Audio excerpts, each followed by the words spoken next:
Today I'm going to be practicing our last strategy to help students comprehend what they're reading. We're going to be practicing the Think Aloud strategy.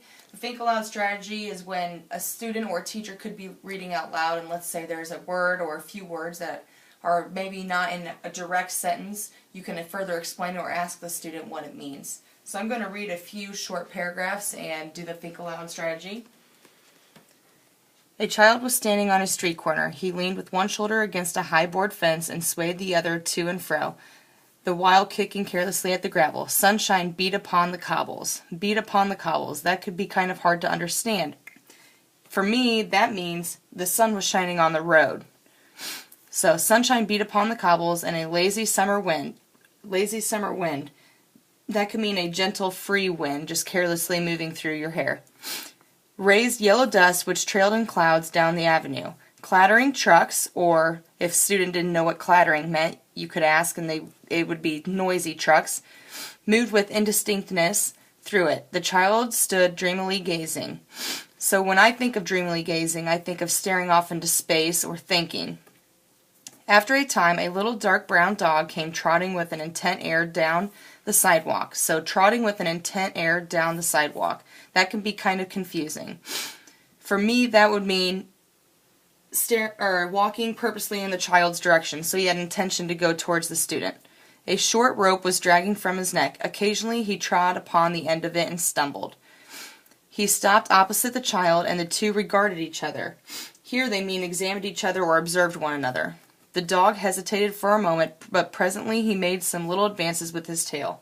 So little advances means hinting at friendliness or that they want to engage. The child put out his hand and called him. In an apologetic manner, the dog came close.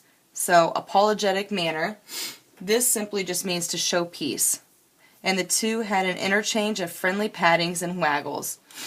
Here, with this one, they were petting the child wanted to pet the dog while the dog was wagging his tail.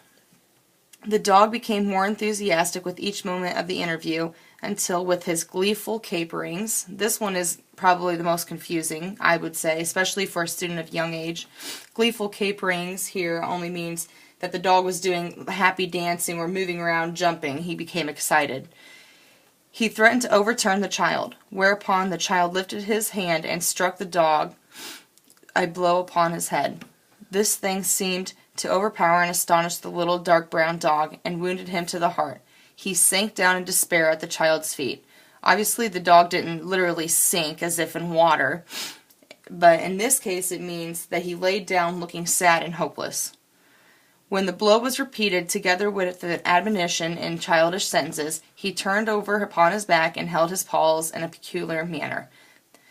And this way, when it talks about the paws being held in a certain manner, they just simply mean that the paws were being held up in the air lifelessly. At the same time, with his ears and his eyes, he offered a small prayer to the child.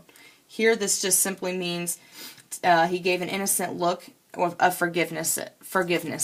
So, those are just a few short examples, and a lot of times with short stories, there's a lot of phrases that can be confusing and use bigger words or different kind of meanings. So it's easy. It makes it easier to comprehend if the teacher can explain them as they're going so that the student knows what they're reading and doesn't have to ask at the end. And that's it.